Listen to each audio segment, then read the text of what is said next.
New ইয়র্কের Jackson Heights থেকে আপনাদের সঙ্গে আছি আমি খালেদ মহিউদ্দিন। আজ আমাদের জন্য একটি অন্যরকম সময়, কারণ আমাদের সাথে স্টুডিওতে উপস্থিত আছেন এমন একজন যার অনেকগুলো পরিচয়, যাকে আমরা বীর মুক্তিযোদ্ধা হিসেবে জানি 5 বারের পার্লামেন্টারিয়ান হিসেবে জানি, বিরোধী দলের চিফ হুইপ হিসেবে, সবচেয়ে বড় কথা বাংলাদেশের রাজনীতিতে সব সময়কার আলোচিত মুখ। গত 40 বছর ধরে আমাদের সাথে এখন উপস্থিত আছেন বীর মুক্তিযোদ্ধা সাবেক সংসদ সদস্য জনাব জয়নাল আবেদিন ফারুক, আমার অত্যন্ত প্রিয় একজন রাজনীতিবিদ, যিনি আমাকে অনেক স্নেহ করেন। অনেক সময় আমি ফারুক ভাইয়ের সাথে অনেক টক শো করার সুযোগ হয়েছে, আমার কথা বলার সুযোগ হয়েছে আসলে অনেক, যেটা মানে ঠিক পর্দায় ছিল না, পর্দার বাইরেও। ফারুক ভাই, আপনাকে আমাদের অনুষ্ঠানে স্বাগত, আপনি স্টুডিওতে এসেছেন, সত্যি আমরা সবাই খুব খুশি।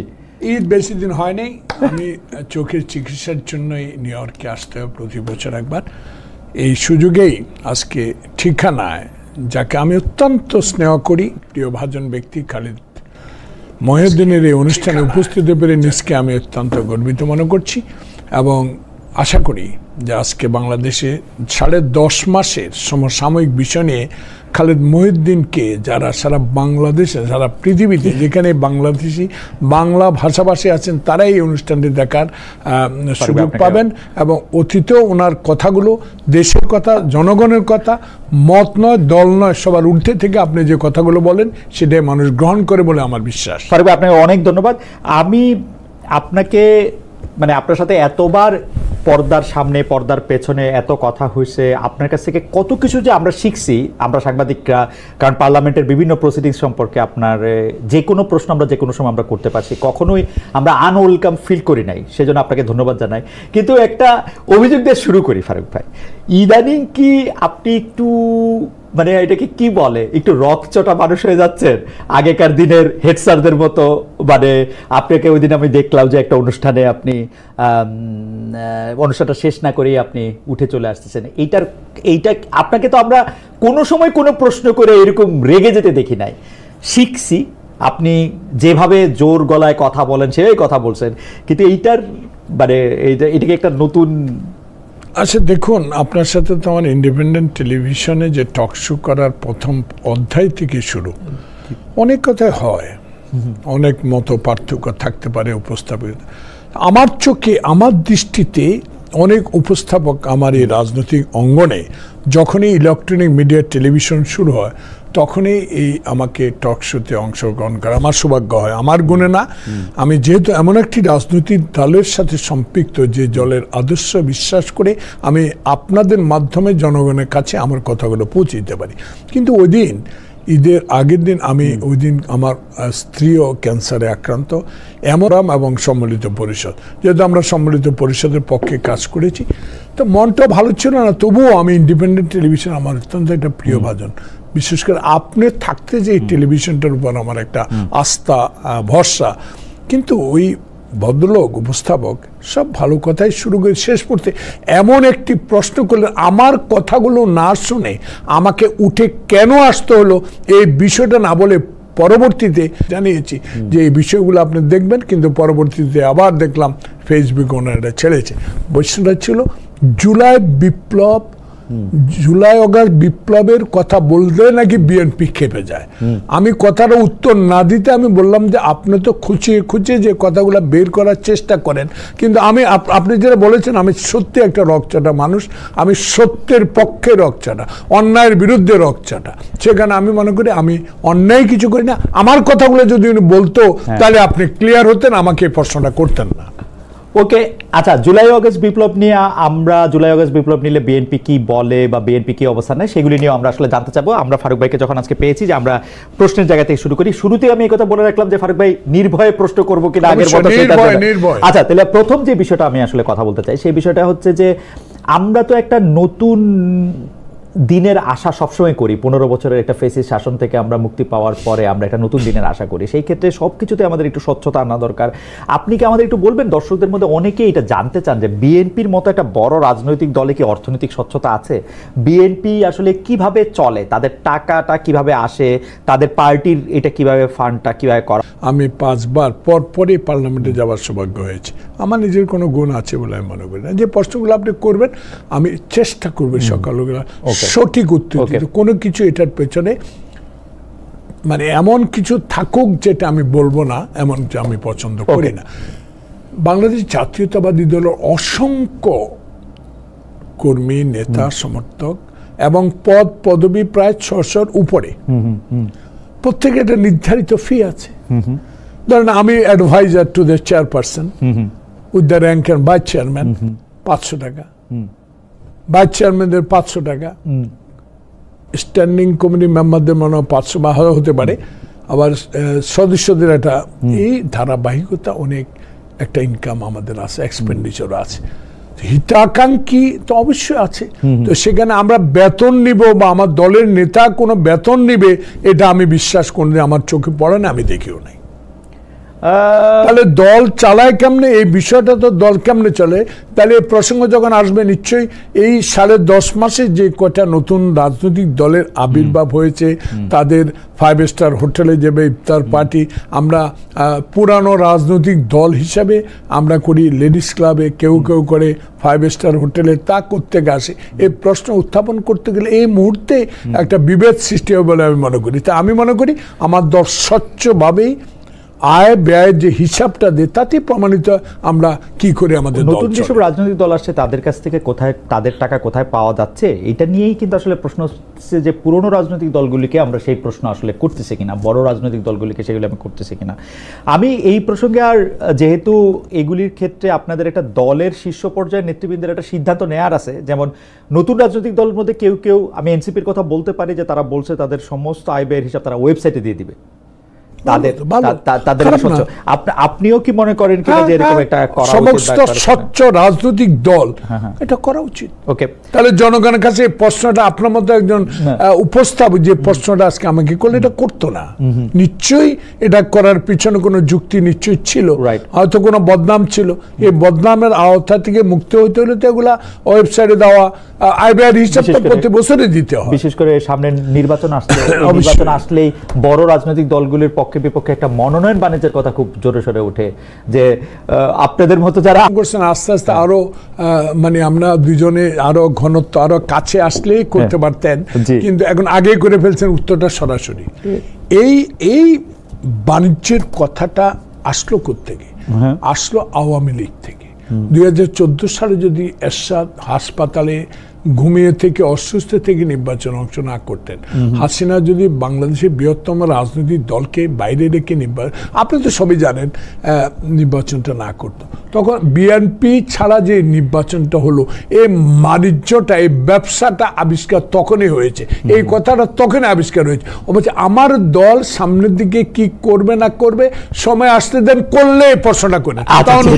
আচ্ছা ঠিক আছে, করলে অবশ্যই এই প্রশ্ন করবো ফারুক ভাই। আমরা আশা করবো যে যদি করে এবং আপনারা যদি ক্ষমতায় আসেন, আপনি একজন ক্ষমতা খুব বড় চেয়ারেও যদি বসেন, তখনও এই সময়ের মতোই আপনি আমাদের এভাবে প্রশ্ন করলে উত্তর দিব। রাইট ফারুক ভাই, আমরা সেই আশা করি। আচ্ছা, একটু বর্তমান সময় ফিরে আসি।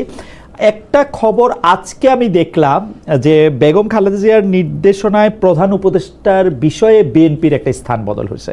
জিনিসটা এরকম যে ডক্টর মোহাম্মদ ইউনূসের এগেনস্টে কঠোর অবস্থান থেকে সরে এসছে বিএনপি, বেগম খালেদা জিয়া এরকম একটা নির্দেশনা দিয়েছেন। এই বিষয়ে আপনার কি কিছু জানা আছে? আমি প্রশ্নটাকে একটু এক্সটেন্ড করতে চাই, বেগম জিয়া কি রাজনীতিতে সক্রিয় হচ্ছেন? খালেদ মহিউদ্দিন আপনি প্রায় 10,000 কিলোমিটার দূরে আমাদের থেকে, আর আমিও এই সুযোগে চোখের চিকিৎসা আজকে 5 দিন নিউ ইয়র্কে।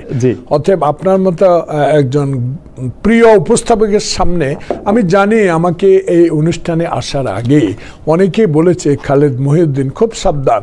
আমি খুব সাবধান অবলম্বন করে কথা বলবো, এই কারণে এমন কথা বলতে যায় না যে কথাটা জনগণ এই ঠিকানা এই অনুষ্ঠান দেখছে আমাকে মনে করে যে আমি ভয় ভীত, সেটা যেন মনে না। কারণ স্পষ্ট এই কথাটা বলতে চাই, যেই কথাটুকু বাজারে আসলো প্রত্যার বানানো বা কতগুলো আমার বানানো বা কতগুলো আপনার প্রশ্ন কিনা, সে বিষয়গুলো খতিয়ে দেখার আগে কোনো কথা বলা ঠিক হবে না।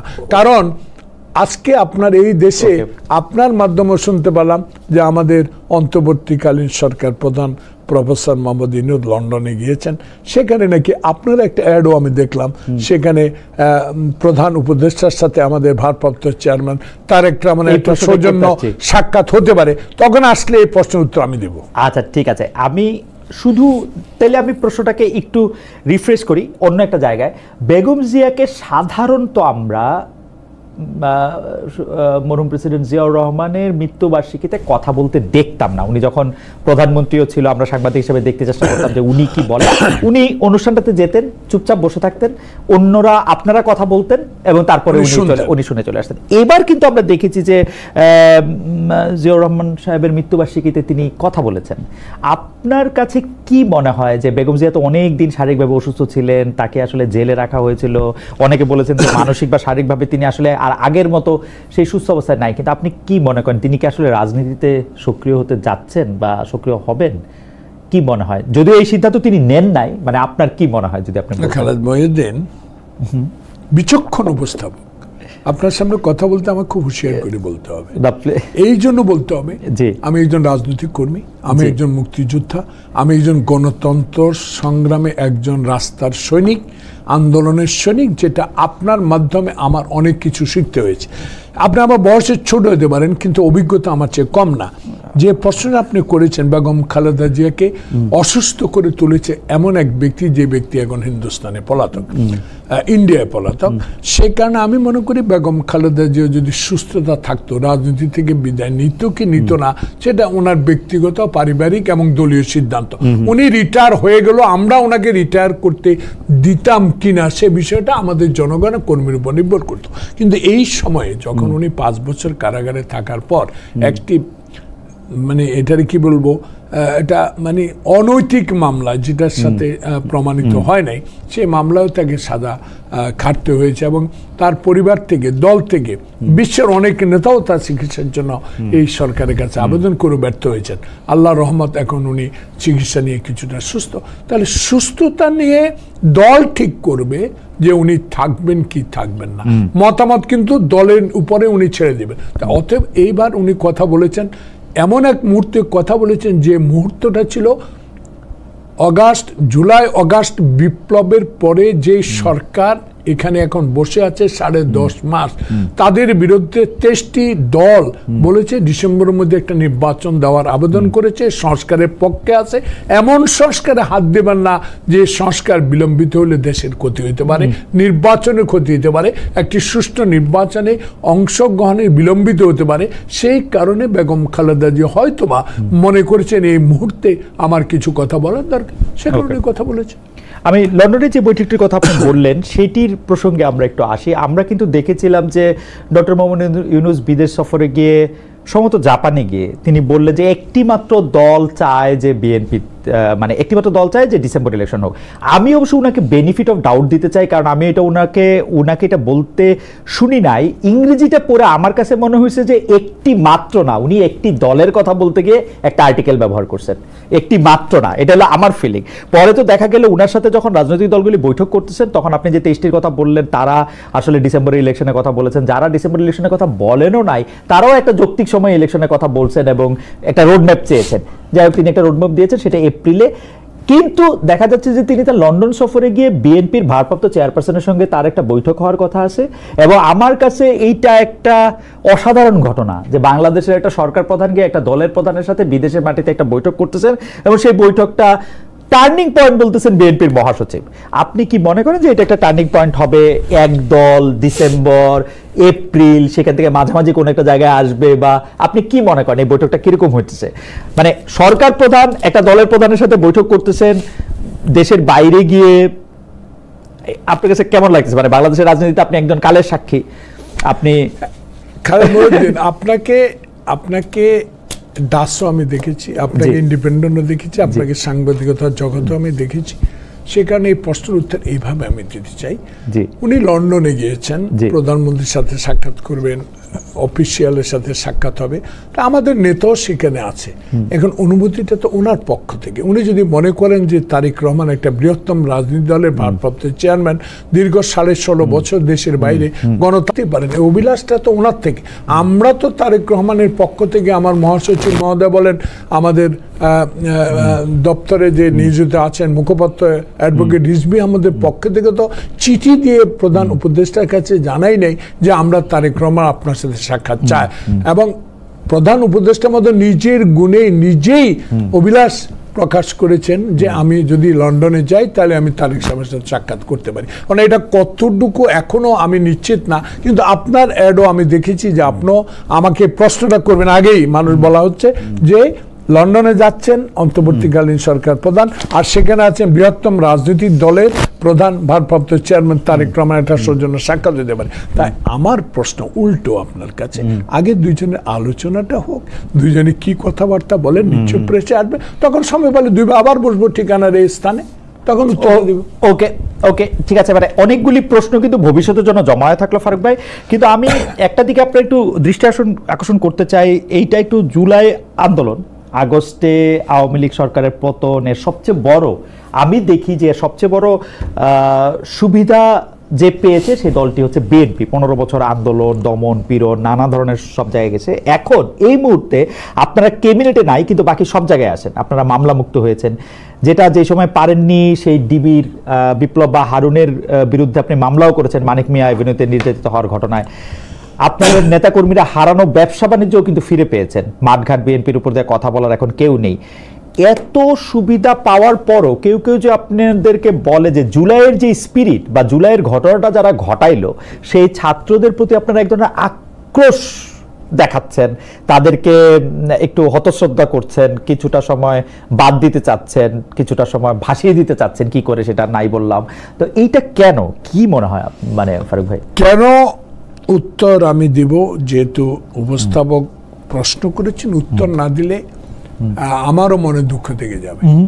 খালিদ মহিউদ্দিন, আপনাকে তো দেখেছি ইন্ডিপেন্ডেন্টে যে আপনার সেই সৌভাগ্যবান কথাগুলো আমার মনে পড়ে বারবার। আপনার এই কথার বলা অর্থ, আপনি অত্যন্ত চতুর একজন উপস্থাপক, আপনি অনেক মেরিটোরিয়াস উপস্থাপক, আপনার ব্রেনের মধ্যে অনেক কিছু আছে। এর মধ্যে একটা অন্যতম আজকে প্রশ্ন করেন যে কারণে প্রথমেই শুরু করেছেন, আমি কেন ইন্ডিপেন্ডেন্ট টেলিভিশন থেকে অর্ধেক বক্তব্য দিয়ে উঠে গেলাম, সেই প্রসঙ্গটা এখানে আবার ঘুরে ঘুরে চলে আসলো যে জুলাই অগাস্ট বিপ্লবের যে ছাত্ররা, এটা একদিনে হয় নাই, 16 বছরের সকল আন্দোলন নিয়ে।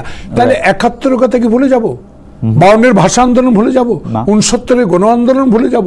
তার প্রত্যেকটা জিনিসের সাথে সম্পর্ক থাকে এই বিপ্লব, জুলাই অগাস্টের বিপ্লবের ছাত্রদের অবদান কোশ্চিন কালো বিএনপি ভুলে নাই, বরং স্পিডের মতো আগে যাওয়ার জন্য 100 মাইল 120 মাইল বেগে এগিয়ে যাওয়ার জন্য যে অনুপ্রেরণা বিএনপি থেকে দেওয়া হয়েছে, সেটা আপনি নিজেও দেখেছেন বাইরে থেকে। সেখানে আমি মনে করি জুলাই অগাস্ট বিপ্লবের যে কথাগুলো আসছে, হেয় প্রতিপন্ন করে কেউ কোনো কথা আমরা বলি না।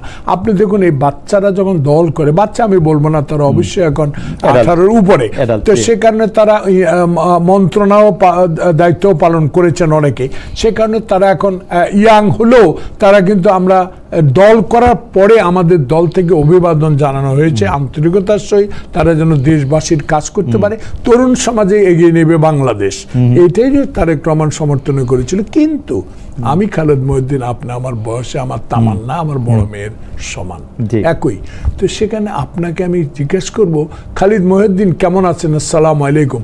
আপনি পাশ কাটিয়ে চলে যাবেন, অপমান করবেন, অপদস্থ করবেন, এমন কথা বলবেন যে কথাগুলো আমাদের মনে আকৃষ্ট করে, অন্তরে দুঃখ পায়। সেই কথাগুলোর জন্য যদি আমরা উত্তর দিই, এটাতে মনোকষ্ট পাওয়ার কোনো কারণ নেই। কিন্তু রাজনৈতিক ক্ষেত্রে যা বলবে সেটা উত্তর আমরা অবশ্যই দিব। সেই কারণে দিব যে শহীদ প্রেসিডেন্ট জিয়াউর রহমান যদি স্বাধীনতা ঘোষণা না করে, সেদিন ভুট্টো আর এই শেখ মুজিবের আলোচনার পর দেশে যে অবস্থা সৃষ্টি হয়েছিল, যখন পাকিস্তানিরা পূর্ব পাকিস্তানের মানুষের উপর আক্রমণ চালালো, তখন কে বা কারা বাংলাদেশের স্বাধীনতার ঘোষণা করেছে, সেই কথাগুলা আমরা আলোচনা আনলেই যখন যদি মনে করে ওটা সত্যিকার ঘটনা না, রাজাকার আলবত যেটা ফ্যাসিস্ট সরকার বলে আসতো, কবর সরিয়ে দিব, ব্রিজ ভেঙে দিব, এইসব কথাগুলো আমরা এখন এভাবে বলতে চাই যে ছাত্র জনতার বিপ্লবে যে সরকার, পতিত সরকার, নির্বাচনকে বানচাল করার সরকার, সংবিধানকে লঙ্ঘন করার সরকার, স্বায়ত্তশাসিত সংস্থাগুলোকে ধ্বংস করার সরকার বিদায় নিয়েছে, কি জন্য? একটি সুষ্ঠু নির্বাচন, দেশে গণতন্ত্র ফিরিয়ে আনা। সেই গণতন্ত্র ফিরিয়ে আনার জন্য যদি ছাত্র সমাজ যে কোনো দলের সাথে ঐক্যমত পোষণ করে, আমরাও তাদের সাথে ঐক্যমত পোষণ করব। এইটা একটু ট্রিকি, কারণ ছাত্র সমাজ যে আন্দোলনটা করলো যে সরকারটার এগেনস্টে বা যে দলটার এগেনস্টে, আওয়ামী লীগ, সেই দলটার এগেনস্টে তারা বলতেছে তারা রক্তের বিনিময়ে তাদের আসলে কিছু মৃত্যু, যেটা আসলে আপনারাও স্বীকার করেছেন কিছু মৃত্যু, কিছু আত্মত্যাগের চেয়েও এটা অনেক বড় হয়ে সারা বাংলাদেশের জন্য এটা হয়েছে। 16 বছরের বিএনপির আন্দোলন বা দমন পীড়নের কথা কেউ শেয়ার করে না, কিন্তু তারা গিয়ে কিন্তু আসলে রক্তের মূল্যে তাদের নাম লিখে আসছে সেখানে, সেটা আপনারাও সবার আগে বলছেন, আমি ছাত্রদের কথা বলতেছি। কিন্তু আপনি যেটা বললেন সেটার সাথে আমি দ্বিমত করতেছি না, আপনি খালি আপনার দলের অ্যাকশনটার কথা আমি আপনাদের মনে করে দিতে চাই। আপনার দলের কিন্তু খালি বক্তব্যের জন্য বিএনপির 2 জন সিনিয়র নেতাকে দলের পক্ষ থেকে সতর্ক করে দেওয়া হয়েছে।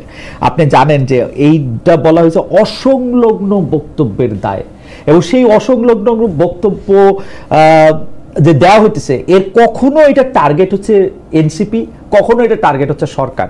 বিএনপির আপনারাই এটা অ্যাকনলেজ করছেন, এটা তো ওদেরকে আর এরকম দোষ কি দেয়া যায়? সরকার কি আমার শত্রু? সরকার তো আমার শত্রু না। ইউনূস কি আমার শত্রু? ইউনূস একজন নন্দিত ব্যক্তি, বিশ্বের দরবারে বাংলাদেশকে পরিচিত লাভ করার মতো একটা বিজ্ঞমান ব্যক্তি প্রফেসর ইউনূস। সকল দলের ঐক্যমতের ভিত্তিতে তাকে এই পদে বসানো হয়েছে। উনি জোর করেও আসেন নাই, হাসিনা পতনের পর নিজে হেঁটে আসেন নাই, সকল দলের মিলিত অনুরোধের ভিত্তিতে তাকে বসানো হয়েছে। উনি আমাদের শত্রু না। এনসিপি যে নতুন দল, তারাও আমার শত্রু না। তারা আমাদের সন্তানের মতো দেশে এগিয়ে যাবে এবং দেশে সরকার গঠন করার মতো দল গঠন করবে। কিন্তু একটা বিষয় আমি এখানে আপনার সাথে একমত হতে পারছি না, যে আমাদের শত্রু এই সরকারও না, এনসিপিও না। আমরা শুধু মনে করিয়ে দিতে চাই যে নির্বাচন পদ্ধতিকে 2014 সাল থেকে ধ্বংস করে দিয়ে দেশে বিরাজমান রাজনৈতিক সংকট সৃষ্টি করে সকল ক্ষেত্রে বাংলাদেশের রাজনীতিকে ধ্বংস করে দিয়েছিল, সেই নেতৃত্ব এখন নাই। সকলে গ্রহণযোগ্য যে ব্যক্তিটা বসিয়েছেন, 10.5 মাস কিন্তু সময় লাগার কথা না খালিদ মহিউদ্দিন। আপনার মতো একজন বিজ্ঞবান সাংবাদিক যদি বয়সে ছোট হতে পারেন, কিন্তু বুদ্ধি আমার চেয়ে অনেক বেশি। আপনি নিজে বসে বসে একটু চিন্তা করেন না, যদি শাহাবুদ্দিন 3 মাসে একটা নির্বাচন উপহার দিতে পারে, হোয়াই নট ইউনূসের মতো একটা লোক যিনি গ্রহণযোগ্য, যিনি 10.5 মাসের পরও নির্বাচনের ডেট নিয়ে এখনো আমাদের কথা বলতে হয়, ওনাকে কথা বলতে হয়। অভয় দিলে আমি কইতে পারি এর জন্য দায়ী হচ্ছে বিএনপি। আমি উত্তর দেব না, আপনি বলতে, আমি উত্তর দেব। আমি কেন বলতেছি সেটা বলেন। দেখেন, বিএনপি আমার যদি ভুল না হয়ে থাকে 2022 সালে 31 দফা দিল, মানে আরো 3 বছর আগে, আরো 3 বছর আগে। সেই 31 দফার মধ্যে যা যা কিছু আছে তা কিছু নিয়ে কিন্তু এই সরকার কিছু সংস্কার করতে চাইলো। বিএনপি প্রথম থেকেই সেই সংস্কারগুলির বিপক্ষে একটা অবস্থান নিয়ে আসছে, এবং মানে বিএনপি কিন্তু এই সংস্কারটাকে দেরি করাইতে গিয়া বা সংস্কারটা না করতে গিয়েই কিন্তু অনেক কাজকর্ম এটা করা সম্ভব হয়নি। আমি আপনাকে ধরে ধরে বলতে পারি যে 1 নম্বরে ছিল সংবিধান সংস্কার কমিশন গঠন, সম্প্রীতিমূলক সমন্বিত রাষ্ট্রসভা প্রতিষ্ঠা, জাতীয় সমন্বয় কমিশন গঠন, নির্বাচনকাল দল নিরপেক্ষ তত্ত্বাবধায়ক সরকার ব্যবস্থা পুনর্বর্তন, রাষ্ট্রের ক্ষমতার ভারসাম্য প্রতিষ্ঠা, প্রধানমন্ত্রীর দায়িত্ব পালনের সময়সীমা নির্ধারণ, আইনসভা উচ্চ প্রবর্তন, I can go on and on and on. এই 31 দফার মধ্যে যা কিছু আছে আমি খুব মনোযোগ দিয়ে পড়ে দেখছি, এর বাইরে কিন্তু আমার শ্রদ্ধেয় প্রফেসর আলী রিয়াজ খুব রেডিক্যাল কোনো কিছু একটা বলতেছে, এরকম কোনো কিছু আমার মনে হয় নাই। কিন্তু বিএনপি সংস্কারের বিপক্ষে একটা অবস্থান নিয়ে ব্যাপারটা সংস্কার না নির্বাচন এরকম একটা জায়গায় নিয়ে গেছে। আমি তো আগে বলেছি এইসব প্রশ্নের সম্মুখীন আমাকে হতেই হবে। কার সামনে? খালিদ মহিউদ্দিন। অত্যন্ত বিচক্ষণ ব্যক্তি, বিচক্ষণ প্রশ্ন, এটা আমি ঘাবড়াই না। আর বিশেষ করে আপনার সামনে তো ঘাবড়াবার প্রশ্ন ওঠে না। এই কারণে যে আপনি বলেছেন সংস্কারের বিষয়ে সরকারের সাথে আমাদের যে দ্বিমত, সেটা না, প্রশ্ন হলো সময়।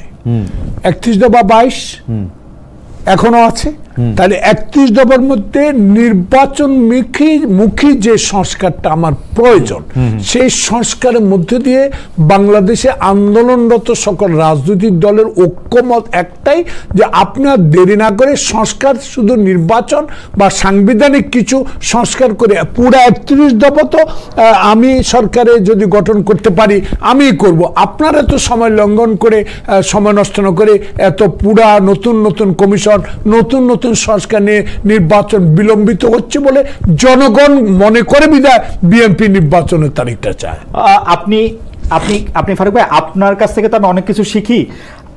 দেখেন, আমার ধারণা এই 31 দফা বিএনপি যা করছে, আমি আপনাকে 8 নম্বর দফাটা আমি আপনাকে পড়া শোনাই। দেখেন এই সরকারে কি করার আছে যদি সে এইটা করতে চায়, এবং আমার ধারণা এই সরকার বিএনপির থেকে শিখে এটা করতে চাইছে। এইটার হেডিং হচ্ছে নির্বাচন কমিশন ও নির্বাচন ব্যবস্থার সংস্কার এবং সংশ্লিষ্ট আইন ও বিধি সংশোধন, রাজনৈতিক দলসমূহের মতামত এবং বিশিষ্টজনের অভিমতের ভিত্তিতে স্বাধীন, দক্ষ, নিরপেক্ষ, গ্রহণযোগ্য, দৃঢ়চিত্ত ব্যক্তিদের সমন্বয়ে একটি কার্যকর নির্বাচন কমিশন গঠন করিবার লক্ষ্যে বর্তমান প্রধান নির্বাচন কমিশন ও অন্যান্য নির্বাচন কমিশনার নিয়োগ আইন 2022 সংশোধন করা হইবে। এইটা সংশোধন করতে হবে। ইভিএম নয়, সকল কেন্দ্রে পেপার ব্যালটের মাধ্যমে ভোট প্রদান নিশ্চিত করতে হবে। আরপিও অ্যাবসলিউটলি নির্বাচন কমিশন, সংস্কার কমিশন বসে বসে যেগুলি কথা বলছে সেই সবগুলি কথা আপনাদের একটা দফার মধ্যে আসে। এগুলি না কইরা নির্বাচনটা দেয়া কি ঠিক হবে? বিএনপি তো এটা না চাওয়া উচিত। আচ্ছা, এই তো বললাম বিচক্ষণ ব্যক্তি, বিচক্ষণ প্রশ্ন। উত্তর আমি কতটুকু দিতে পারবো জানি না, আমি তো একজন আপনার সামনে অনভিজ্ঞ।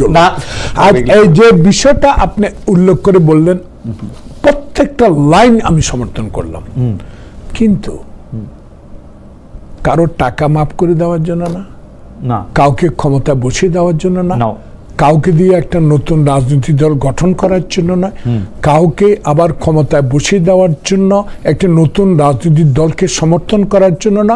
এইসব সংস্কারগুলো যেটা খুবই প্রয়োজন সেগুলা করে নির্বাচিত প্রতিনিধি হাতে ক্ষমতা দেওয়ার পরে আমাদের এইগুলা যদি অন্য দল রাজনৈতিক ক্ষমতা যায় তারা করব, নাহলে আমরা করব। তাহলে বিলম্বিত অর্থ 111। আমি আমার দৃষ্টিতে আমার মতামতের ভিত্তিতে একজন রাজনৈতিক কর্মী বিএনপির সমর্থক হিসাবে 5 বারে আমার গুণে আমি কিন্তু এমপি হই নাই। 5 বার আমি ধানের শীষ, শহীদ জিয়ার আদর্শ, খালেদা জিয়ার আপসের নেতৃত্ব, তারেক রহমানের সাংগঠনিক শক্তির উপর নির্ভর করে আমি 5 বার পর একবারও হারি নাই।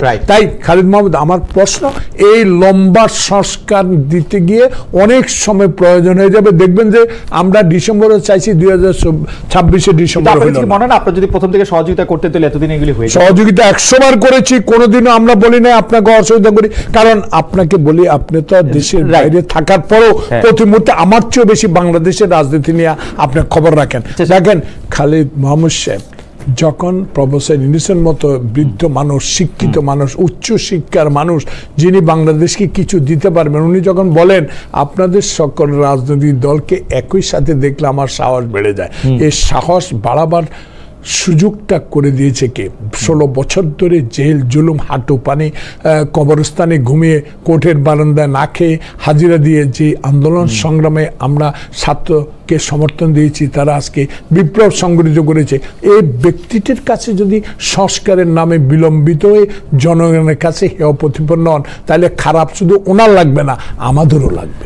কিন্তু আমরা কি ফারুক ভাই, আমরা তো আসলে আমাদের অভিজ্ঞতা থেকে আমরা 6টা কমিশন মিলে যা বলছে, আপনারা তার চেয়ে বেশি বলছেন, কম বলেন না। 31 দফায় দেখেন খালিদ, আপনি বেশি আর কমের বিষয় না। আগে বলেছি আপনার প্রশ্ন অত্যন্ত কঠিন কঠিন প্রশ্নের উত্তর দেওয়ার সৌভাগ্য আমার হইলেও আমি দিব, না পারলে আমি ক্ষমা চাবো। কিন্তু একটা জিনিস আমি বুঝাতে আপনাকে পারছি কিনা জানি না, 2001 সালে যে ঘটনাটা আপনি বলেছেন, অন্তরে আমরা সবই চাই, এটা আমাদের উচিত দেশের জন্য, নট ফর পার্টি। সে কারণে আপনার যে পথে এটা করতে, এখন যে আমার যে 2-1টা ভুল হয় নাই সেটা আমি অস্বীকার করব না আমার সরকারের আমলে। সেখানে আমি মনে করি এই বিষয়টা এখন সমাধানের বিষয়। এই সাংবিধানিক এই পরিবর্তন, জজ অ্যাপয়েন্টমেন্ট, বিচারপতি অ্যাপয়েন্টমেন্ট, সবগুলাই এখন অন্তর্বর্তীকালীন সরকারের পরে যে সুষ্ঠু নির্বাচনের মাধ্যমে যেই সরকার গঠন করবে, অবশ্যই সে সাথে তারেক রহমান স্পষ্ট বলে দিয়েছে, আমি একা না, যারা আমার সাথে রাস্তায় ছিলেন, আন্দোলনে ছিলেন, ফ্যাসিস্টের বিরুদ্ধে সংগ্রাম করে গেছেন, আয়নাগরে নির্যাতিত হয়েছেন, মামলা মাথা নিয়ে এক জেলা থেকে অন্য জেলায় রিক্সা চালিয়ে জীবন নির্বাহ করেছেন, এই কথাগুলো ওনার মনে আছে। সেই কারণে বারবার বলে। এখন আপনি একটু আগে বলেছেন যে বিএনপি বড় দল, বিএনপি ক্ষমতা সরকার গঠন করতে পারে, সে কারণে তারেক রহমানও বলেছে আমি একাই ক্ষমতায় যেতে চাই না, যারা আন্দোলন সংগ্রামে ছিল তাদেরকে নিয়ে ঐক্যবদ্ধভাবে আমি সরকার গঠন করব, এমন সরকার গঠন করব যে সরকারে আপনার এই প্রশ্নটা সমাধান করা সম্ভব।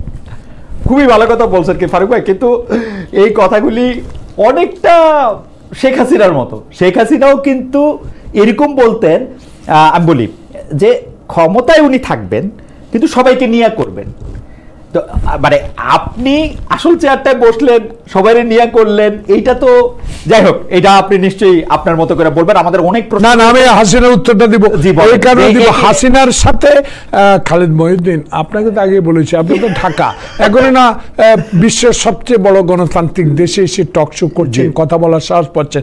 আমি আপনাকে প্রশ্ন করতে চাই on behalf of the people of Bangladesh, যে আপনি কি ঢাকা থাকতে এই কথাগুলো বলতে পেরেছেন? পারেন নাই। এখন আমরা বলতে পারছি এখানে হাসিনা, না হাসিনা খালেদা জিয়া বড় কথা না, বড় কথা হলো হাসিনার সাথে বিএনপিকে তুলনাটা এইভাবে না করলে আমি পছন্দ করতাম আপনাকে। এই কারণে কিন্তু আমি আপনি পারেন না, আমি একমত না। আমি বাংলাদেশে থাকতো, এখন আমার জায়গা থেকে আমি এটা বলছি, আপনি হয়তো কটুক দেখছেন না দেখছেন আমি জানি না, এগুলি ইউটিউবে আছে, এগুলি দেখলেও এটা দেখা যায়। আমি পরবর্তী জায়গায় যাই। ফারুক ভাই, আমরা দর্শকদের কাছে একটা প্রশ্ন করেছিলাম একটা জরিপের জন্য, যে প্রধান উপদেষ্টা ডক্টর মোহাম্মদ ইউনূসের, আমার দৃষ্টিতে আমি বিএনপির কথা বলতে চাই, আমি না একজন রাজনৈতিক কর্মী হিসেবে, দেশের গণতান্ত্রিক শক্তির একজন কর্মী হিসেবে আমি এইটুকু আপনার মাধ্যমে ঠিকানার সকল দর্শক শ্রোতাকে এটা বলতে চাই, আব্দুল হামিদ নাটক এবং নায়িকা কি একজন আছেন, ওই নাটক, এসব নাটক করে কারা করছেন, এই নাটককে কারা সহায়তা করছেন, এই বিষয়গুলো তদন্ত কমিটি হয়েছে, সব কিছু হয়েছে। এখন ওয়ান ফাইন মর্নিং দেখছি আব্দুল হামিদ সাহেব আবার লুঙ্গি পরে সশরীরে বাংলাদেশে চলে আসলেন, তাকে গ্রেপ্তারও করা হলো না।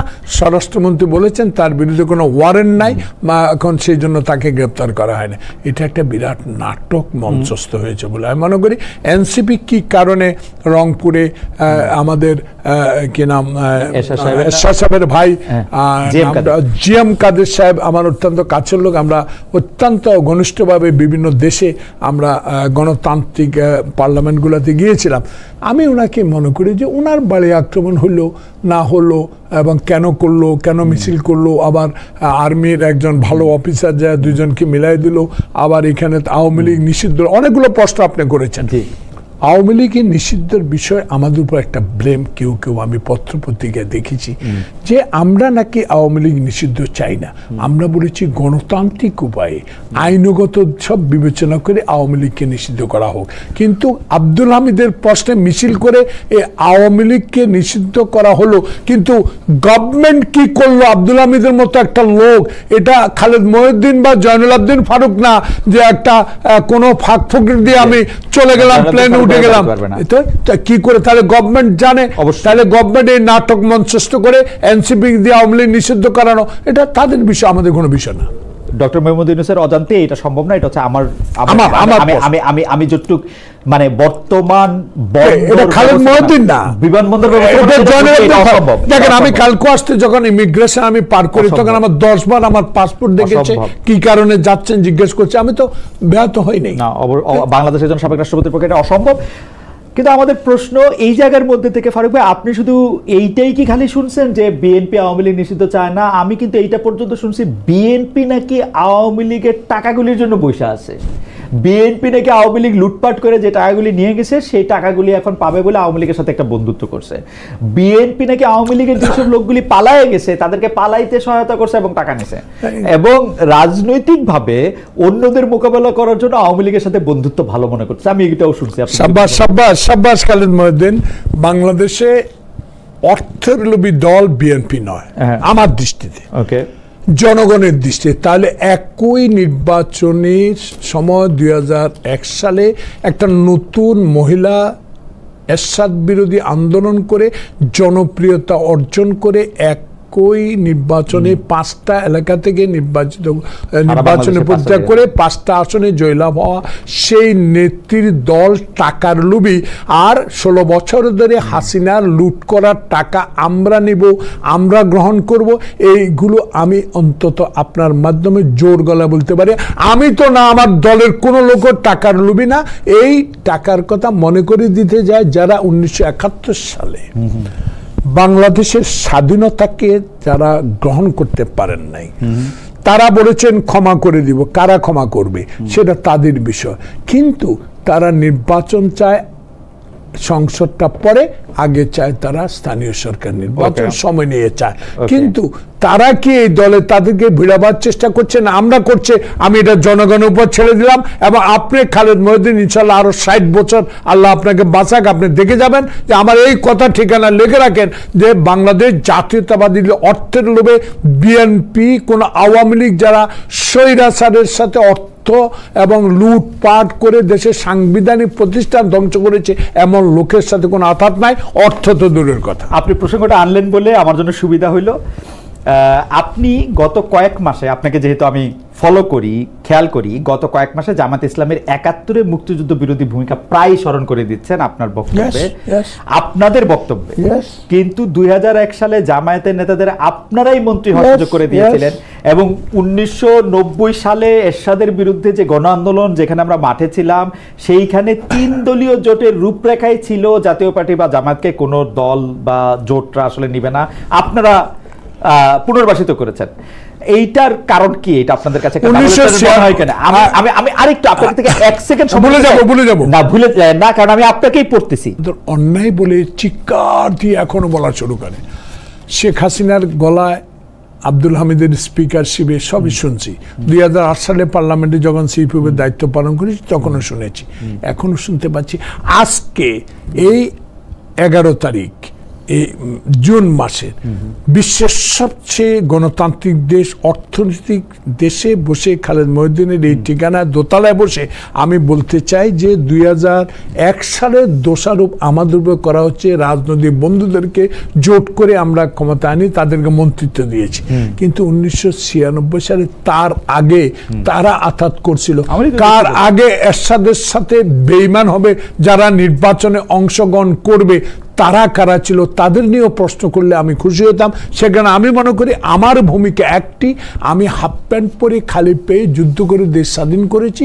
সেই স্বাধীনতার ৫৪ বছর পর কে ক্ষমা পাবে কে ক্ষমা পাবে না এটা আল্লাহ রসুল উপর ছেড়ে দিয়ে জনগণের উপর ছেড়ে দিয়েছে। কিন্তু একটা কথা হলো, যারা এখন আমাদের রাজনৈতিক বন্ধু একসময় ছিলেন, তারা এই মুহূর্তে, যেই মুহূর্তে দেশে একটা নির্বাচনমুখী, যেই মুহূর্তে দেশে আমার ভোট আমি দিব, এমন একটা প্রশ্ন মানুষের কাছে জেগেছে যে ইউনূস এমন একটি ভোট দেবে শাহাবুদ্দিনকে অতিক্রম করে যাবে। শাহাবুদ্দিন একটি রশি টানিয়ে নির্বাচন করছে, উনি রশি ছাড়াই নির্বাচন করবেন, এই বিশ্বাসের উপর ভর করেই তো আমরা সকলে ইউনূসকে বসিয়েছি। সে কারণে আজকে ২০০১, ১৯৯৬ সাল এই বিষয়গুলো মনে না রেখে আমরা মনে করি রাজনৈতিক বন্ধুত্ব থাক, কিন্তু ৭১কে আমি বলবো না যে ৭১। কিন্তু ফারুক ভাই, আপনি অনেক কথা বললেন, আপনার কথা শুনতে খুব চমৎকার, কিন্তু কেন আপনারা মন্ত্রিত্ব দিলেন, কেন পুনর্বাসন করলেন সেটা এখন দেব না।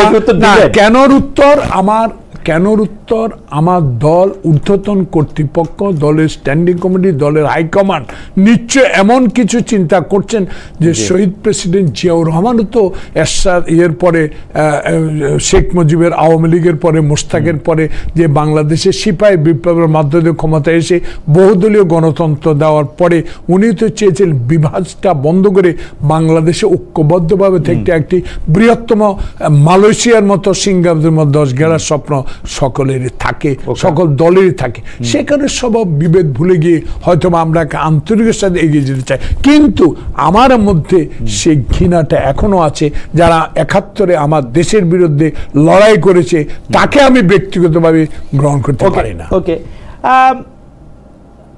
আমি যদি এরকম ভাবে ব্যাপারটা বলি যে জুলাই আন্দোলনে ডানপন্থীরা যেমন ছিল তেমন ছিল বামপন্থীরাও, কিন্তু আওয়ামী লীগ পতনের পর বামপন্থীরা কোণঠাসা হয়ে যাচ্ছে, বিপরীতে ধর্মভিত্তিক দল ও সংগঠন সরকারের সঙ্গে বেশি ঘনিষ্ঠ, এমন একটা চেহারা দেখা যাচ্ছে। বামপন্থীদের যে দাবি দাওয়ার জন্য রাজপথে নামলে পুলিশের প্রতিরোধের শিকার হচ্ছে, কিন্তু ডানপন্থীরা মাঠে নামলে পরিস্থিতি তেমন দেখা যায় না। এই নিয়ে বিএনপির পর্যালোচনাটা কি, বা আপনার পর্যালোচনাটা কি? আমার পর্যালোচনা, দেশে ইউনূস সরকার গণতন্ত্র ফেরত দিবে, নির্বাচন দিয়ে দিবে, যে রাজনৈতিক সরকারে আসুক না কেন, বাংলাদেশ গড়ার কাছে বিগত দিনে যারা বাংলাদেশকে গড়ার নামে বাইরের হস্তক্ষেপের কারণে গণতন্ত্র হত্যা করেছে, সাংবিধানিক প্রতিষ্ঠান নষ্ট করেছে, দেশে বর্ডার প্রতিদিন নিয়ত গুলি হচ্ছে, পানি আনতে পারে নাই, সমস্যার সমাধান করতে পারে নাই, এমন বিষয়গুলো চিন্তা করে দেশ গড়ার কাছে আত্মনিয়োগ করবেন সামনে যারা ক্ষমতা আসবেন। কিন্তু প্রশ্ন হলো বাংলাদেশে যে বর্তমান সমসাময়িক পরিস্থিতি, যে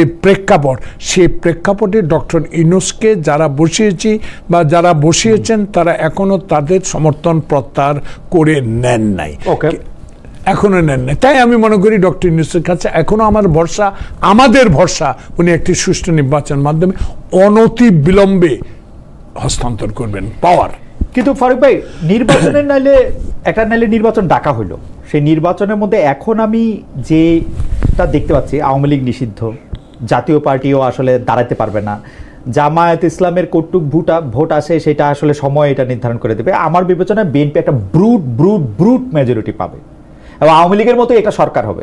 এবং এখন পর্যন্ত যে লক্ষণ আমরা দেখতে পাচ্ছি, আমি যদি বিএনপিকেই সাক্ষী মানি, এনসিপিকে না, যতগুলো অ্যাকশন তাদের নিতে হইতেছে, যতবার তারেক রহমান সাহেব থেকে শুরু করে আপনাকেও বারবার বলতে হইতেছে এসব চাঁদাবাজির লোক আপনি না, আপনি নোয়াখালী থেকে বলতেছেন, আপনার এলাকায় গিয়ে বলতেছেন, কেন্দ্রে বলতেছেন, অন্য জায়গায় গিয়ে বলতেছেন, তারেক সাহেব সমস্ত ভিডিও ইয়াতে এটা বলতেছেন। একই ধরনেরই তো একটা সরকার হবে, ব্রুট মেজরিটি, ব্রুট পাওয়ার, অথবা উনি যদি দয়া করে 2-3 জনের কাউরে কোনো কিছু দেন। লক্ষ্য একটা, জি আমার দৃষ্টি, জি তারেক রহমান যা বলে সেটা করবে এই বিশ্বাস আমার জন্মেছে। এই কারণে তারেক রহমান সাহেবের সাথে বিদেশে আমার কয়েকবার সাক্ষাৎ হওয়ার সুযোগ হয়েছে। তার যে এখন রাষ্ট্র পরিচালনার ক্ষেত্রে যে অভিজ্ঞতা, সে কারণে বারবার বলেছে যারা আমরা আন্দোলনে ছিলাম, ব্রুট মেজরিটির প্রশ্ন আসছিল আপনার মুখ দিয়ে, যারা আমরা আন্দোলনে ছিলাম, যারা হাসিনার রক্তচক্ষু উপেক্ষা করে বাংলাদেশে গণতন্ত্রের জন্য ফাইট করেছে, আয়নাঘরে ছিল, গুম হয়েছে, খুন হয়েছে, তাদেরকে নিয়ে আমি সরকার গঠন করব, তাদেরকে নিয়ে আমি ঐক্য করব, তাদেরকে আমি এই সংসদে আনবো। তাহলে ব্রুট মেজরিটির প্রশ্ন এখন কেন আসবে? নির্বাচনের তারিখ তো এপ্রিল মাসে ঘোষণা করছেন। কিন্তু ফারুক ভাই, আপনার কাছে কি মনে হয় না জনাব তারেক রহমানের, মানে আমরা একটু নতুন দিনের নতুন পৃথিবীতে একটু নতুন করে কথা বলি, যে জনাব তারেক রহমানের কিছু ট্রাস্ট ইস্যু আছে এগেনস্ট এভরিওয়ান, এগেনস্ট বাংলাদেশ। 10 মাস হয়েছে শেখ হাসিনা ক্ষমতায় নাই, উনার এখন পর্যন্ত উনি দেশে আসতে পারলেন না, কারণ উনি তো বিশ্বাস করতে পারতেছেন না বাংলাদেশের মাটি তার জন্য নিরাপদ। এই বিষয়টা বারবার একই প্রশ্ন আসে। এখনো মামলা আছে? মামলা নাই তো, না, এখনো আছে, এখনো রিট চলতেছে, সরকার রিট করছে, তো এটাকে মামলা আছে বলতে হবে। খালেদ মাহমুদ যদি, আচ্ছা যাক, সেটা আমি জানি না, কিন্তু মামলা আছে। উনি আসছেন না কেন, এটাই তো প্রশ্ন। আসবে, ধৈর্যই পরম ধর্ম, ধৈর্যই পরম ধর্ম। তো সেখানে আমি মনে করি এই ধৈর্যের গুণ আজকে মানে সরকার প্রধান যাচ্ছেন লন্ডনে, সেখানে কার সাথে দেখা করবেন, করার ইচ্ছা আছে তারেক রহমান। আবার আপনি মাজিদের প্রশ্ন করার পর ভুলে গেছেন টিউলিপ একটা দরখাস্ত, সেখানে জরিপ হচ্ছিল, সেটা মতামত মানুষ দিয়েছে, সেটা সরকার প্রধানের ইচ্ছা, কার সাথে দেখা করবেন না করবেন, এখতিয়ার। তো সেখানে আমি বলতে চাই আপনাকে, তারেক রহমান দেশে আসছে না আসবে। আপনি একটা নির্বাচনের তারিখ এপ্রিলে দিয়েছেন, চিন্তা করছেন যে পত্রপত্রিকা লেখা শুরু করেছে অচিরেই তারেক রহমান দেশে আসছে, কিন্তু it will be settled whether we accepted this election on April 2000। এটার সাথে কি তারেক সাহেবের দেশে ফেরা জড়িত? আমি এটা রাজনৈতিক ভাবে দলের কথা বলবো না, আমার ব্যক্তিগত কথা হলো তারেক রহমানকে এখন তারেক রহমান ভাবা যাবে না। এই জন্য তারেক রহমানের নিরাপত্তা আছে, তারেক রহমানের জনপ্রিয়তা আছে, তারেক রহমান শহীদ জিয়ার ছেলে, তারেক রহমান খালেদা জিয়ার সন্তান, তারেক রহমান ভবিষ্যতে বাংলাদেশে একটা বৃহত্তম রাজনীতি দলের চেয়ারম্যান। সেখানে আমি মনে করি সব দিকে বিবেচনা করেই দল সিদ্ধান্ত নেবে কখন উনি আসবে। হি ইজ ওয়েটিং ফর দলের সিদ্ধান্ত। ফারুক ভাই, আমি আপনাকে মানে কন্টেস্ট করতে চাই না, কিন্তু আমি শুধু বলি যে তারেক সাহেবের, খালেদ মাহমুদ বিশ্বের গণতান্ত্রিক দেশে থাকে, সুন্দর স্যুট পরে, টাই পরে, কি সুন্দর চেহারা উপস্থাপন করে, কিন্তু এটা বলতে ভুলে গেছি, আমাদের এই তো দর্শক বলছে যে ফারুক ভাইকে আপনার পাশে অনেক বেশি ইয়াং মনে হইতেছে। আপনার thank you, thank you so much. আচ্ছা, আপনি তো সরকারের একটা ধারণা দিলেন যে এটা জাতীয় সরকার, জুলাই আন্দোলনে যারা ছিল তাদের সম্পৃক্ত করা হবে, এটা তারেক সাহেব বারবার বলছেন, আপনারা বিএনপি শীর্ষ নেতৃবৃন্দ বারবার বলছেন। আপনি কি ফারুক ভাই, যেইটা সংসদে সবসময় আপনি বলে আসছেন যে একটা সংসদকে আসলে প্রাণবন্ত করে তোলে হচ্ছে বিরোধী দল, কারণ তারা প্রশ্ন করে, তারা বিভিন্ন বিল নিয়ে তারা তাদের মতামত দেয়, পয়েন্ট অফ অর্ডার উঠায়। বিরোধী দল হিসেবে আপনি কারে দেখেন? আমি তো বিরোধী দল দেখি না, আমি তো এটা এই আওয়ামী লীগের মতো একটা হাসি খুশি বিরোধী দল দেখি। না, আমি আপনার এই প্রশ্নটাকে অত্যন্ত গ্রহণ করে নিলাম। জি, এমন একটি পার্লামেন্ট হোক জি, যে পার্লামেন্টে কথা বলার, সমালোচনা করার, সরকারকে আঙ্গুল দিয়ে দেখিয়ে দেওয়ার ব্যবস্থা না থাকে, সে সংসদ হাসিনার চেয়েও খারাপ সংসদ হবে। আমি আপনার সাথে একমত সম্পন্ন আমার দৃষ্টিতে। কিন্তু তারেক রহমানের কথাটা একটু বিবেচনা করেন, সে কি বলেছে? সে একটা কথাই বারবার বলছে, এমন একটা সংসদ চাই যে সংসদে আমার সমালোচনা করার মতো লোক থাকবে, যদি আমি সরকার গঠন করতে পারি। আমরা অঙ্ক করি, উনি তো জুলাইতে যারা শেখ হাসিনার বিপক্ষে ছিল তাদের সবাইকে উনি নিয়ে নেবেন দলে, জাতীয় সরকারে। তো সেটার মধ্যে তো আমরা সবাই পড়ি। এখন বিরোধী দল আপনি কই পাবেন? বিরোধী দল যারা এখনো বলে নির্বাচন আগে হোক, ইউনিয়ন আদারওয়াইজ নেন না, এবং যারা এখানে আছেন তারাও আদারওয়াইজ নেন, আমি ক্ষমা চাই। যারা বলছেন যে সংসদ নির্বাচন আগে স্থানীয় সরকার নির্বাচন হওয়া, তারা তো নমিনি ডিক্লেয়ার করে দিছে, তারা তো ঈদ নমিনি অনুষ্ঠানের নামে ক্যানভাসও শুরু করছে। তো তারা হোক না, তারা হলে আঙ্গুল দিয়ে দেখা দিবে যে জনাব আব্দুল ফারুক সরকার তাদের জাতীয় সরকারে নেবেন না, তারাও তো জুলাইতে না, তারা তো এখন আমাদের সাথে রাজনৈতিক বন্ধুত্ব ছিল যখন দুঃসময়, এখন তারা মনে করে এখন তাদের সুসময়। এই সুসময় আমি সমর্থন করি, এমন সমর্থন করি যারা বাংলাদেশের গণতন্ত্র, বাংলাদেশের স্বাধীনতা, বাংলাদেশের সার্বভৌমত্বকে মাথায় উঁচু করে দাঁড়িয়ে সব মানে ক্ষমা চেয়ে বাংলাদেশের মানুষের কাছে যাবে। তারা অপোজিশন হোক, সরকার গঠন করুক, আমার আপত্তি কি? তাদের দুঃসময় তো আপনারা পাশে থাকেন। আমার দুঃসময় তো আওয়ামী লীগ ছিল, আওয়ামী লীগ তো লং ড্রাইভ করেছে, আওয়ামী লীগ তো লং ড্রাইভ করেছে তার সাথে। এগুলো বলে তো লাভ নাই, এর সাথে তো তারা একসাথে গিয়েছে, তো এগুলো বলে তো লাভ নাই। এগুলো তো বাংলাদেশের সমসাময়িক রাজনীতি। যদি সময় খালেদ মহিউদ্দিন আমাকে 1 ঘন্টা কেন সময় দিচ্ছে? না, 1 ঘন্টা সময় দিচ্ছে, এই জন্য দিচ্ছে যে খালেদ মাহমুদ আমাকে খুঁচিয়ে খুঁচিয়ে যদি কোনো কথা বাইর করতে পারে দেশের উপকার হবে, নট আপনার ব্যক্তিগত না, অবশ্যই আপনাদের সাথে কথা বলার পরে কি মানে আমি আগে তো আমি ফারুক ভাই, আমি একটা জিনিস দেখি, আপনারা কিন্তু শেষ জেনারেশন যারা হচ্ছে সত্যিকার অর্থে মানে শত্রুর সাথে কাঁধে কাঁধ মিলাইয়া যুদ্ধ এবং সংগ্রাম সবই করছেন, যেটা খুবই ইন্টারেস্টিং।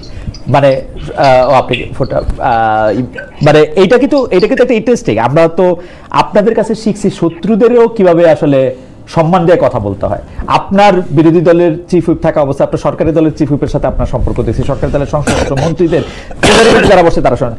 আচ্ছা, একটা কথা বলি, আমরা আপনার থেকে আর 5-10 মিনিট সময় একটু বেশিও চাইয়া নিব আর কি। কয়েকটা হ্যাঁ, আর বেশি চাই না, কাজে ডাক্তারকে যাব। আচ্ছা যায়, আচ্ছা তাহলে ঠিক আছে। বাংলাদেশে একটা নির্বাচিত সরকার এলে সম্পর্ক স্বাভাবিক হবে, এমন কথা প্রায় বলতেছেন ভারত সরকারের মুখপাত্ররা। বিএনপি ও নির্বাচনে সবচেয়ে বেশি গুরুত্ব দিচ্ছে। অনেকেই বলতেছেন যে ভারতের সঙ্গে আপনাদের সুর এক হয়ে যাচ্ছে। অনেক ইনফ্লুয়েন্সার এরকম বলতেছেন যে আপনারা 3 পক্ষ এক সুরে কথা বলতেছেন, একটা হচ্ছে ভারত, বিএনপি আর আর্মি। আপনি এটাকে আসলে কি রায় দেখেন? আমার দৃষ্টিতে ছোট্ট উত্তর, জি, সেনাবাহিনী দেশের সার্বভৌমত্ব রক্ষার কাজে নিয়োজিত। ঠিক ডক্টর ইউনূসকে সহায়তা করার জন্য মাঠ পর্যায়ে এখনো সেনাবাহিনী নিয়োজিত, যাচ্ছে আইন শৃঙ্খলা রক্ষার জন্য ওনাকে সহযোগিতা করে যাচ্ছে। কিন্তু দেশের সমসাময়িক রাজনীতি নিয়ে ডক্টর ইউনূসকে উদ্দেশ্য বা সরকারকে উদ্দেশ্য করে সেনাবাহিনীর তরফ থেকে যে বক্তব্যটা দেওয়া হয়েছে সেটা কিন্তু রাজনীতিক ক্ষেত্রে প্রযোজ্য নয়। এই কারণে সে দেশ প্রেমিক হিসাবে এই কথাগুলো বলেছে। আসুন 3 কথা, যে ইন্ডিয়া তিস্তার পানি দেয় না, যে ইন্ডিয়া প্রতিদিন গুলি করে বর্ডারে মানুষ মারে, যে ইন্ডিয়া আমাদেরকে ব্যবসায়িক রাজ্য হিসাবে পরিণত করে ব্যবসা করতে চায়, যে ফেলানিকে গুলি করে তার কাটা ঝুলিয়ে রাখতে চায়, সে হিন্দুস্তান বা ভারতের সাথে প্রতিবেশী হিসেবে বন্ধুত্ব বজায় রাখা আমাদের দায়িত্ব। কিন্তু বন্ধু যদি আমাকে শত্রু মনে করে, সে বন্ধুত্ব আমরা রক্ষা করতে চাই না। ওকে, আমি পরিষ্কার, আপনি একদম পরিষ্কার করে বলছেন। জুলাই হত্যাকাণ্ড আর হত্যা চেষ্টায় বিভিন্ন মামলায় শত শত আসামি হয়েছে, এই কারণে তদন্ত বিচারে বিঘ্ন তৈরি হচ্ছে। এ নিয়ে আমরা আজকেও স্বরাষ্ট্র উপদেষ্টাকে কথা বলতে শুনছি। এরকম ঢালাও মামলা, শত শত আসামি নিয়ে আইন উপদেষ্টাও বিরক্তি প্রকাশ করছে। আমাদের প্রশ্ন হচ্ছে যে এই সব মামলা যারা করতেছে তাদের মধ্যে মামলা বাণিজ্য যারা করতেছে তাদের মধ্যে বিএনপির লোকেরা বেশি জড়িত এখন, মানে এই গত 5 মাসে ধরে। এইটা আপনিও শুনছেন কিনা যে বিএনপির লোকেরা মামলা দিয়ে দেওয়ার জন্য স্থানীয় পর্যায়ে বলতেছে তোমার নামে মামলা দিয়ে দেবো, মামলা দিয়ে দিচ্ছে, তারপর একটা টাকা নিচ্ছে। বিজ্ঞ উপস্থাপক মহোদয়, জি, বাংলাদেশের দল হিসাবে এখন বৃহত্তম রাজনীতি বিএনপি। 16 বছরে অত্যাচারিত হয়েছে বিএনপি, 16 বছরে আয়নাগরে গিয়েছে বিএনপি, 16 বছরে হিন্দুস্তানের মাটিতে আশ্রয় নিয়েছে বিএনপি অনৈতিকভাবে। সেই 16 বছরের পরে এক জেলা থেকে অন্য জেলায় রিক্সা চালিয়ে জীবনযাপন করছে, হাঁটু পানিতে রাত কাটিয়েছে, কবরস্থানে ঘুমিয়েছে। এখন যখন দেশে যায় বলে যে লুটপাট করে। আপনি দেখেন তারেক রহমান বলেছে হাসিনার কথার উত্তরে, এবং ওবায়দুল কাদের আমার প্রতিবেশী বলেছে যদি আওয়ামী লীগ ক্ষমতা না থাকে জামাত আর বিএনপি একসাথে কোটি লক্ষ আওয়ামী লীগকে জবাই করে ফেলবে। তার আগেই যখন জুলাই অগাস্ট বিপ্লব সংগঠিত হয়, যখন ইউনূস ক্ষমতায় বসে, তারেক রহমান লন্ডন থেকে একটা স্পষ্ট বক্তব্য দিয়েছিলেন যে হাসিনার কথার আমি এভাবে উত্তর দিতে চাই, বাংলাদেশে একটা আওয়ামী লীগের গায়ের উপর কেউ হাত তুলতে পারবেন, আইন তার নিজস্ব করতে চলবে। আর এই লোকগুলার বিরুদ্ধে, আমাদের লোকগুলার বিরুদ্ধে মামলাবাজির কথা বলে, মামলা দিয়ে নাকি আমরা টাকা নিচ্ছি, এটা 2-1টা প্রমাণ ছাড়া যার বিরুদ্ধে প্রমাণিত পাওয়া গেছে তাকে বহিষ্কার করা হয়েছে, পদ স্থগিত করা হয়েছে। বাংলাদেশে আমি অত্যাচারিত কে?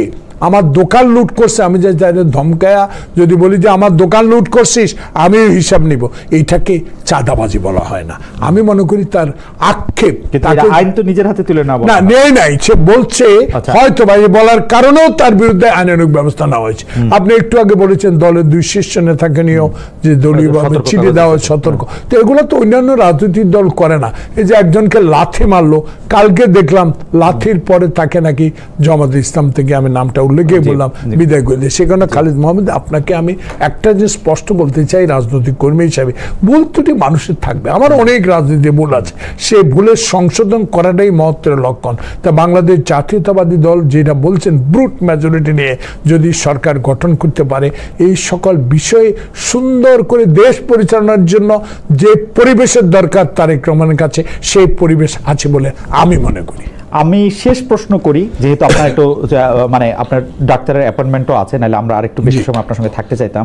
সেটা হচ্ছে যে আপনি মানে বিএনপি একটা জাতীয় সরকারের ধারণা দিতেছে জুলাইতে, আগস্টে এবং শেখ হাসিনার বিরুদ্ধে আন্দোলনে গত 15-16 বছরে যারাই আসেন তারা যদি রাজনীতি নাও করেন তাদেরও সাথে নিয়ে তিনি সরকার পরিচালনায় করতে চান, সরাসরি তাদের উপদেশ দিতে চান, সবকিছু করতে চান, সম্পৃক্ত করতে চান। তো সেই সব ক্ষেত্রে তো ধরা যাক আমি যদি এটা কোয়ান্টিফাই করি, 300 আসনের মধ্যে থেকে যদি 200 আসনের ক্ষেত্রে এটা বিএনপিকে দেওয়া হয়, বাকি 100 আসন যদি ভাগ করে অন্যান্য দলগুলিকে দেওয়া হয় বা অন্য মানুষকে আনা হয়, সেই ক্ষেত্রে বিএনপির ভিতরে অভ্যন্তরে যারা নমিনেশন পাবেন না তাদের প্রতি একটা অন্যায় অবিচার করা হবে কিনা, যারা এতদিন পর্যন্ত এটা ছিল।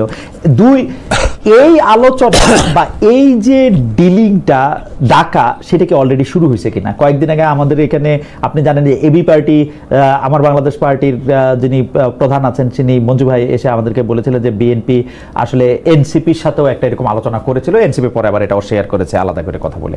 আপনি যদি দুইটা দিকে বলতেন, যদি আপনার বিএনপির কোন মানে সারা বাংলাদেশে বিএনপির এত নেতা কর্মী, যে জায়গাতেই আপনি আসলে নমিনেশন না দিয়ে অন্য একটা দলকে দিবেন, এটা পার্টির মধ্যে একটা বিরূপ প্রতিক্রিয়া হবে কিনা, আর এই আলোচনাটা শুরু হয়েছে কিনা? প্রথম প্রশ্নের উত্তর, এটা আমি জয়নুল আবেদিন ফারুক, নোয়াখালী 2 সেনবাগ সোনামুড়ির আংশিক থেকে 2008 সালের শেষ নির্বাচনে অংশগ্রহণ করে পার্লামেন্ট মেম্বার হয়েছি। আগামী 2026 সালে ঘোষিত এপ্রিল মাসে যে নির্বাচন ঘোষণা হয়েছে, সেই নির্বাচন যদি সঠিক সময় হয়, ডিসেম্বরে হয়, তাহলে নমিনেশন ব্যাপারে যে প্রশ্ন করেছেন, আমি দল করি, দলের গঠনতন্ত্রে বিশ্বাস করি, দলকে ভালোবাসি, দলের জন্য অত্যাচারিত হয়েছি, হারুনের মায়ের খেয়েছি। আমাকে নমিনেশন না দিয়ে যদি আমার চেয়ে কোনো যোগ্য ব্যক্তিকে আমার স্থানে মনোনয়ন দেওয়া হয়, এতে আমার কোনো আপত্তি থাকার কথা না, আমার আপত্তি থাকবেও না। যেহেতু দলের সিদ্ধান্ত, হাইকমান্ড যা বলবে দলের স্বার্থে করবে, দেশের স্বার্থে করবে, ব্যক্তিগত স্বার্থে কিছু করবে বলে তারেক রহমান, আমার এই বিশ্বাস তারেক রহমান আছে। সেকেন্ড, যে এই আলোচনাটা শুরু হয়েছে কিনা, এই সব আলোচনা কদ্দূর কি হচ্ছে, স্ট্যান্ডিং কমিটির আমাদের লিমিট থাকা উচিত। কারণ আমি যদি জানি Khalid Mahmud I am not the standing committee member, তো অতএব তারা তাদের মধ্যে কি আলোচনা হয়েছে বাইরে প্রকাশ করলে দলের মধ্যে বিভক্তি মনোকষ্ট সৃষ্টি হতে পারে, বিধায় এগুলো তাদের মধ্যে সীমাবদ্ধ থাকা উচিত বলে আমি মনে করি। ফারুক ভাই, আপনি যদি অনুমতি দেন আর একটা মাত্র প্রশ্ন করতে চাই, যদিও 58 হচ্ছে, সেটা হলো যে আপনি মানে বিএনপির পক্ষ থেকে আসলে এটা বলা হইতেছে যে ডিসেম্বরের মধ্যে থেকে এই ইলেকশনটা করা উচিত। আজকে মহাসচিব জনাব মির্জা ফখরুল ইসলাম আলমগীর সাহেবের একটা বড় বক্তব্যের মধ্যে আমরা দেখলাম যে ইলেকশনের ক্যাম্পেইনটা যদি আসলে রোজার মাসের মধ্যে এত বড় একটা সময় করতে হয়, এটা সবার জন্যই একটা ডিজাস্টারাস হবে। আপনার কাছে কি মনে হয় যে কেন ইউনূস সরকার ডিসেম্বর না, জানুয়ারি না, ফেব্রুয়ারি না, মার্চ না, এপ্রিলে গিয়ে ইলেকশনটা করতে চাইলেন? ফেব্রুয়ারি মার্চ আসলে করা সম্ভব না, রোজার মাস, ঈদের মাস, কিন্তু উনি এটাকে এপ্রিল নিয়ে যেতে চাচ্ছেন কেন? মানে আচ্ছা, আমি বিষয়টা আপনার এই প্রশ্নটা আমি সুন্দর করে উত্তর এই জন্য দিতে চাই জনগণের জন্য, ঠিকানা দর্শক শ্রোতা সবার জন্য, বাংলাদেশিদের জন্য। একটা নির্বাচন দরকার, সে নির্বাচন আজ হোক কাল হোক, কিন্তু আরো 4 মাস 5 মাস আগে হওয়া উচিত ছিল। দেশের যে সার্বিক পরিস্থিতি, দেশের যে অর্থনৈতিক অবস্থা, দেশের বিদেশি রিমিটেন্স না থাকলে দেশের কি অবস্থা হতো, বিদেশে তত্ত্বাবধায়ক প্রধান বা ইন্টারিয়াম গভর্নমেন্ট বিদেশে যায় কি করতে পারছেন এটা আমার চেয়ে আপনি ভালো করে জানেন। সে কারণে নির্বাচন অত্যন্ত দ্রুতগতির দরকার, একটা জনপ্রতিনিধি সরকার ক্ষমতা আসা। আসুন, যে প্রশ্নটা আপনি করেছেন যে নির্বাচন এপ্রিলে হওয়া মানে কঠিন, রোজা শেষ, বৃষ্টি, ইন্টারমিডিয়েট পরীক্ষা, মেট্রিক পরীক্ষা, তখন দেখবেন যে টপ করে একটা দাবি আসবে যে ইলেকশন আবার পিছিয়ে। তাই আমার দৃষ্টিতে আমি যেই কথাটা মনে করি যে প্রফেসর মোহাম্মদ ইউনূস আপনি একজন নন্দিত ব্যক্তি, নিন্দার যেন নামটা লেখা না হয়। ডিসেম্বরে যে সকল দলের অভিমত এই অনুসারে ডিসেম্বরে সবচেয়ে একটা সুন্দর সময়, এই সময় নির্বাচনটা হোক, এবং আমার দৃঢ় বিশ্বাস যতই হোক নির্বাচনের ডিসেম্বরে হবে। দর্শকরা একটা খালি সাপ্লিমেন্টারি প্রশ্ন করছেন, এইটা সাপ্লিমেন্টারি না অবশ্য, আমাকে পুরোটা আলোচনা সাপ্লিমেন্টারি। সেটা হচ্ছে যে লন্ডনে ইউনূস সাহেব আছেন, ইউনূস সাহেবের বিরুদ্ধে আওয়ামী লীগের একটা ডেমনস্ট্রেশন বা নিষিদ্ধ ঘোষিত, বাংলাদেশে নিষিদ্ধ ঘোষিত আওয়ামী লীগের একটা ডেমনস্ট্রেশন আমরা লন্ডনে দেখতে পাচ্ছি, যে এটাতে নানাভাবে তাকে এই বলা হচ্ছে যে বলেছে একজন সরকার প্রধান। অনেকেই বলতেছেন যে ওই ডেমনস্ট্রেশনে বিএনপির কিছু লোকও আছে। আপনার কি এরকম মনে হয়? না ভাই, কথার কথা, যত ঘোষ নন্দ ঘোষ ঠাকুর ঘরে গেলে আমি কলা খাই না। আসলে বিএনপি নির্বাচন চায়, বিধায় নির্বাচনকে দেরি করার জন্য একটা প্রক্রিয়া যে প্রেতাত্মা আওয়ামী লীগের আছে, সেই প্রেতাত্মারা লন্ডনে কাজ করছে। বিএনপি এমন বোকা দল নয়, বিএনপি এমন একটি দল না যে ইউনূসের বিরুদ্ধে রাস্তায় যায় দাঁড়িয়ে লন্ডনে বিক্ষোভ করবে। বিএনপির কি সে ক্ষমতা নাই দেশে বিরোধিতা করা? তাই আমি মনে করি এইসব বোকাস কথা, এগুলো অপছন্দের কথা, এগুলো গ্রহণযোগ্য কোনো কথা না। থ্যাংক ইউ, ধন্যবাদ। ঠিকানা ফারুক ভাই, আপনাকে অনেক ধন্যবাদ। দর্শক, আমরা জয়নুল ফারুক সাহেবের অনেক কথা আমরা শুনলাম, অনেকভাবে ঋদ্ধ হলাম, আমরা তাকে ধন্যবাদ দিতে চাই। অনেক দর্শক আমাদের সঙ্গে ছিলেন, অনেক মতামত দিয়েছেন, আপনাদেরকে অনেক ধন্যবাদ দিতে চাই। আমাদের পরবর্তী অনুষ্ঠানে আপনাদের সঙ্গে আবার দেখা হবে। ফারুক ভাই, অসংখ্য অসংখ্য ধন্যবাদ।